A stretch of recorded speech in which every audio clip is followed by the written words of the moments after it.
How do I explain my relationship with the buyer to a potential seller?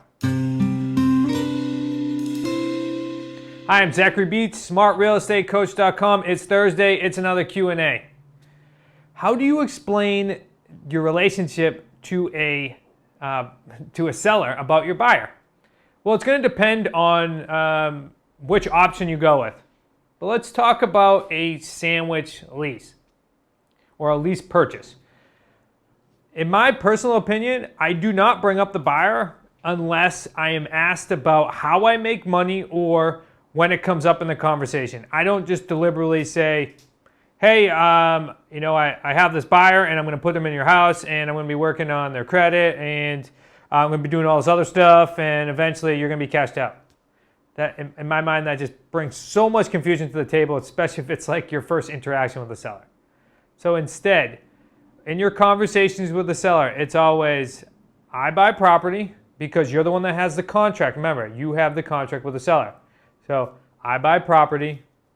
We agree on the prices, you and the seller. We agree upon the term. We agree to make all your monthly payments and take over any and all expenses. We are going to get you cashed out. Remember, it's always you and the seller's relationship. It's a sandwich for a reason. You and the seller have a relationship, and then you and the buyer have a relationship. Remember, all the seller typically cares about is how you can help them and what goes on with them.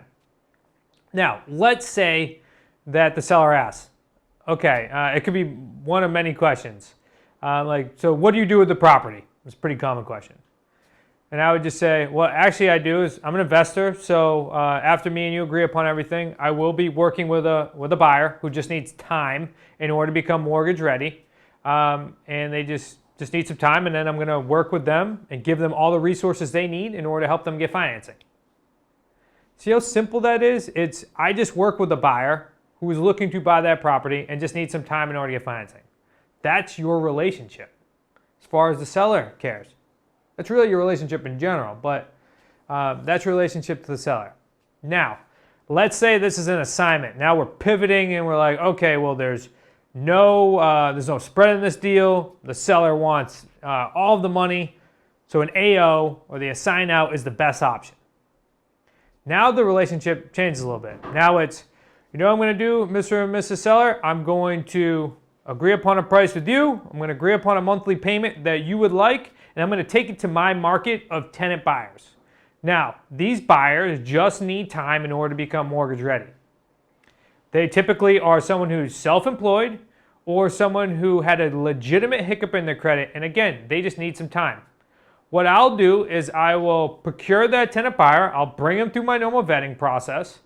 And once I have all of the information, I'm going to present that buyer to you in the form of a buyer's package. Once you sign off on that, then I'm going to assign that buyer directly to you.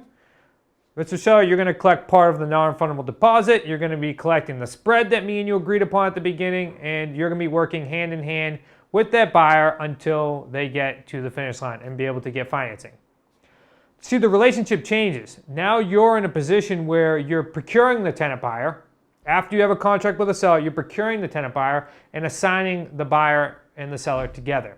Compared to, in the sandwich lease, the seller has nothing to do with that buyer. So your relationship with them can be a lot more, as far as explaining it to them, it can be a lot more tight. It's just, this is how I work with the buyers. This is what I do. Don't worry, I'm going to handle everything. I'm going to cash you out. If you're enjoying these Thursday Q&As and you're on YouTube, go ahead and subscribe. You're going to get so much knowledgeable information from these questions that our students and associates and community bring us. And please, if you have questions, comment on this as well. And we'd be happy to give you the answer, tape it, and bring it to you. If you're on Facebook, like, share it, pass along. Maybe you have a family member or a teammate that had this exact same question, and they're going to get a ton of value out. So go ahead and pass it along as well. And I'll look forward to seeing you next Thursday.